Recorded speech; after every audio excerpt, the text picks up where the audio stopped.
గత 2 రోజులుగా ఈ రాష్ట్రంలో జరుగుతున్నటువంటి పరిణామాలు, రాష్ట్ర రాజకీయాల్లో జరుగుతున్నటువంటి మాటల గురించి మాట్లాడకుండా నా పని నేను చేసుకుని పోదామని అనుకున్నాను యాక్చువల్గా.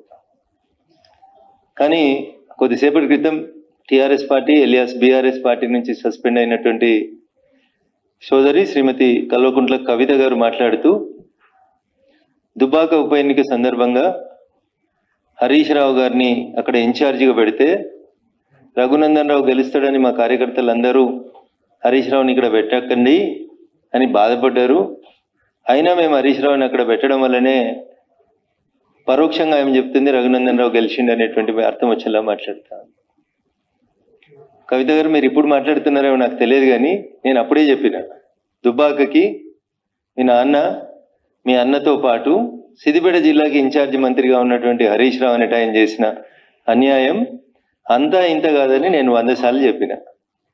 దుబ్బాకకి అన్యాయం జరుగుతుంది, వచ్చిన ప్రతి రూపాయి అయితే గజ్వేల్ పోతుంది, లేకపోతే సిరిసిల్ల పోతుంది, లేకపోతే సిద్దిపేటకు పోతుంది, మధ్యలో దుబ్బాకకు అన్యాయం జరుగుతుందని దుబ్బాక నియోజకవర్గ ప్రజలు 100 సార్లు చెప్పింది. మీరు ఇవాళ అదే మాట కొత్తగా చెప్తూ దానివల్లనే ఏదో జరిగింది అన్నట్టు చెప్తా ఉన్నారు. అది నిజం. ఆ రోజు నేను మాట్లాడితే టీఆర్ఎస్ మీద ఏదో రఘునందన్ రావు కోపంతో మాట్లాడిందని అనుకున్నారు. But it is a fact. Dubbaka నియోజకవర్గానికి అన్యాయం జరిగింది అంటే టీఆర్ఎస్ పార్టీ నాయకులు, గౌరవనీయులు, అప్పటి మా జిల్లా మంత్రి హరీష్ రావు గారి వల్ల జరిగిందని నేను ఎన్నికల సందర్భంగా చెప్పిన, ఎన్నికల తర్వాత చెప్పిన. దుబ్బాక ప్రజలు ఇప్పటికైనా దయచేసి దాన్ని అర్థం చేసుకోవాలని చెప్పి కోరుకుంటా ఉన్నాడు. ఇది 100% నిజం. దుబ్బాక ప్రజలు మార్పు కోరుకున్నారు. మీ కుటుంబ పాలన వద్దనుకున్నారు, మీ అవినీతి పాలన వద్దనుకున్నారు, దుబ్బాక నియోజకవర్గం మీద హరీష్ రావు గారి పెత్తనం వద్దనుకున్నారు.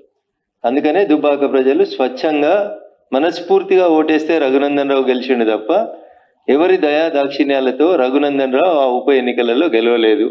100% దుబ్బాక నియోజకవర్గ ప్రజలు మార్పు కోరుకున్నారు. హరీష్ రావు గారు దుబ్బాకకు చేస్తున్నటువంటి అన్యాయానికి వ్యతిరేకంగా రఘునందన్ రావు కొట్లాడగలుగుతాడు అని విశ్వసించిరు కాబట్టే నాకు ఓటేసిరు తప్ప ఇంకొకటి కాదు. ఇక మీ కుటుంబ పంచాయతీలో మా అందరి పేర్లు కూడా మీరు మాట్లాడుకుంటూ పోయినారు.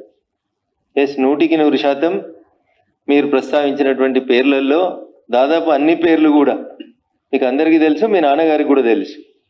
ఎవరెవరికి మీరు ఎట్లెట్లా అన్యాయం చేసిరు అనేటువంటి విషయంలో ఇవాళ మీరు కొత్తగా మాట్లాడితే మేమేం చేస్తాం, మీ సానుభూతి మాకు ఎందుకు, కానీ 100% అవన్నీ వాస్తవాలు.